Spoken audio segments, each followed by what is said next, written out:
At this time, we're joined by the head coach of your Texas A&M Corpus Christi Islander men's basketball team, Coach Willis Wilson, and his pregame interview, all part of our Islanders pregame show back here in the Dugan Wellness Center on a Saturday afternoon, as the Islanders take on kind of an old foe, to be truthful. Sixth meeting all times between the Islanders and the Our Lady of the Lakes Saints. Lakes and Saints. That's a tough one to say back to back.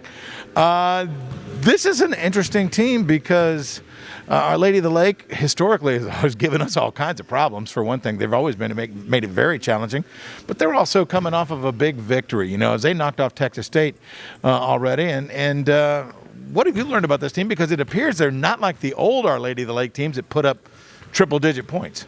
Yeah, they're a never-say-die team. That's the one thing you can rest assured of.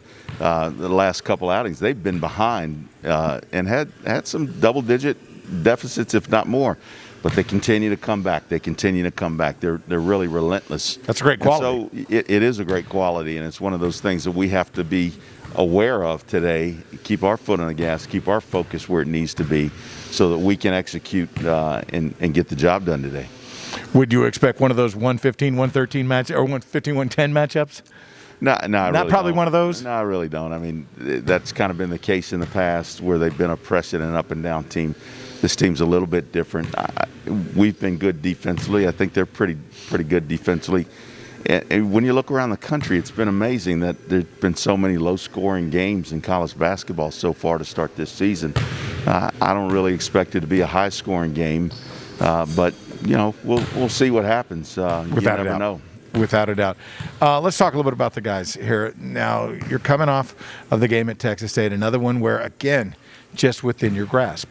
And that's like 3 of the last 4 have been that way, you know, where there have been opportunities in the final minute to either tie a ball game or take a lead, and unfortunately it just has not gotten you've not gotten the bounces.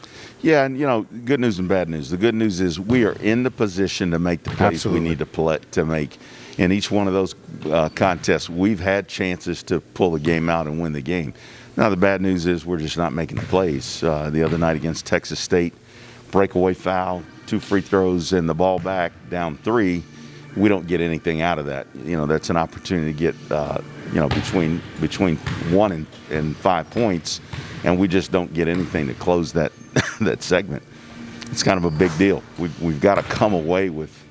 We've got to come away with point opportunities. We've really tried to work since then on just talking about situations and working situations and thinking through things in a little bit different fashion, and hopefully that'll show up today for us on the basketball court. Obviously one of the issues, and you and I have talked about it, but just to kind of let you expand upon it as you wish, but you know, injuries have been, it's been, I'll just say it's been kind of brutal for this early in the season. Yeah. You know, when you look at it right now, we've got 3 guys that I think of as starters that are not in the lineup. Jordan Hairston, our second leading scorer a year ago, down and out. Laz Keys, a guy that was penciled in to have a big year for us and really played well in the preseason, has yet to play this year. And then Rasheed Brown with the backing issues, just not available. And so it has been tough. We've had to dig into the well. That doesn't take into account kind of the nickel and dime type injuries that you have with JaVale Lampkins with an ankle issue, and even recently with Kerry Richardson with a tight Achilles. So we've got some things that are concerning, but nonetheless, we're going to play basketball today, and so we've got to bring our best game today.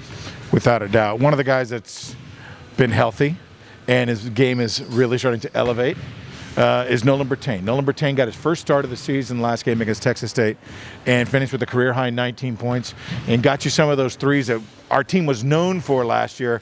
He hopefully is helping us make that turn.